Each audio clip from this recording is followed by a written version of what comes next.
అందరికీ నమస్తే అండి. వెల్కమ్ టు లాస్యోస్ ఛానల్. నా పేరు పూర్ణచంద్రరావు, అడ్వకేట్. ఈరోజు ముఖ్యమైన అంశము నేరాలు.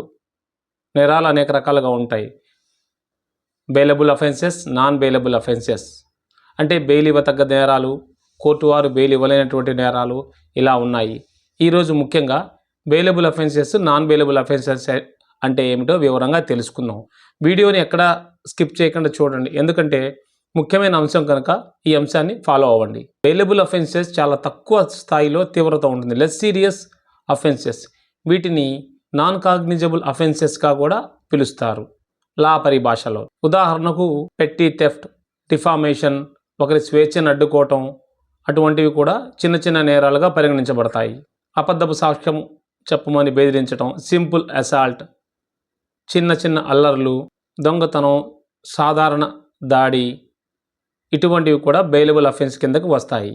ముఖ్యంగా 3 సంవత్సరాల లోపు శిక్ష పడేవన్నీ కూడా బెయిలబుల్ నేరాలే. కోర్టు వారు బెయిల్ ఇచ్చే అవకాశం ఉంటుంది. పోలీసు వారు కోర్టు ఆర్డర్ లేకుండా ఈ నేరాలలో ఇన్వెస్టిగేషన్ చేయలేరు. పోలీసు వారు కూడా బెయిల్ ఇచ్చే అవకాశం ఉంటుంది. కనుక బెయిలబుల్ నేరాలు చాలా సింపుల్గా ఉంటాయి.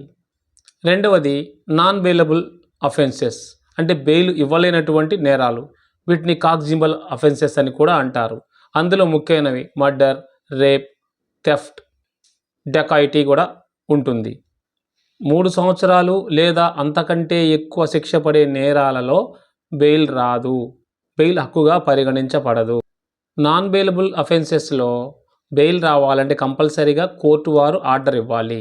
కోర్టు వారు నేర తీవ్రతను, నేరస్తుడి యొక్క చరిత్రను తెలుసుకొని బెయిల్ మంజూరు చేయడం జరుగుతుంటుంది.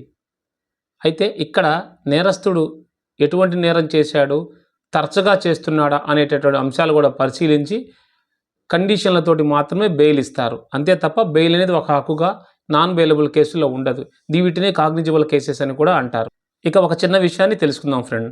2 వేరియేషన్స్లో ఉన్నాయి, cognisable offences, non cognisable offences అనే పేరుతో పిలువబడేటటువంటి ఈ అఫెన్సెస్ని కాగ్నిజబుల్ అఫెన్సెస్లో పోలీసు వారి పాత్ర చాలా ముఖ్యంగా ఉంటుంది.